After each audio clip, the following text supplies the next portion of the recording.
jagseisoen skop binnekort af en ons is baie opgewonde om ons biltong en vleisjagters uit onder meer Suid-Afrika en Botswana en die res van Suider-Afrikaanse buurlande te verwelkom.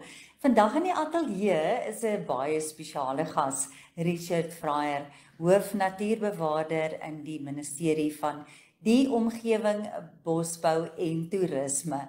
Hy gaan vir ons alles vertel, al die reëls en die regulasies wat nodig is vir die jagseisoen. Dit behels dan nou die jagdatums wat onderskeidelik is 1 Mei en 1 Junie. Al die jagbeperkings, ja, daar is heelwat jagbeperkings. Die jagspesies, groot wild is dan nou gemsbok en kudu en klein wild is 'n springbok en vlakvarke. Baie belangrik is al die regulasies rakende vuurwapens. Jy moet jou permit by jou hê en ook die permit aansoeke.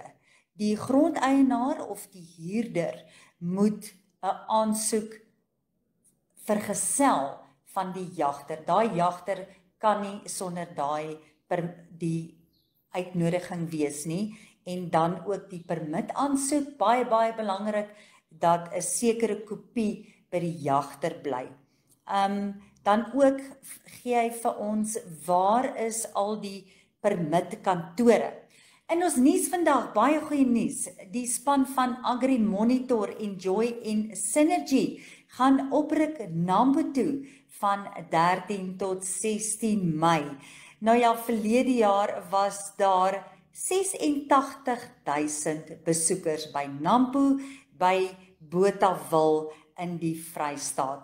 Ons gaan met die borgskap van Agra en Poepkewits Toyota, vir wie ons baie dankie sê en ons sien baie uit na die grootste landbouskou in die suidelike halfrond.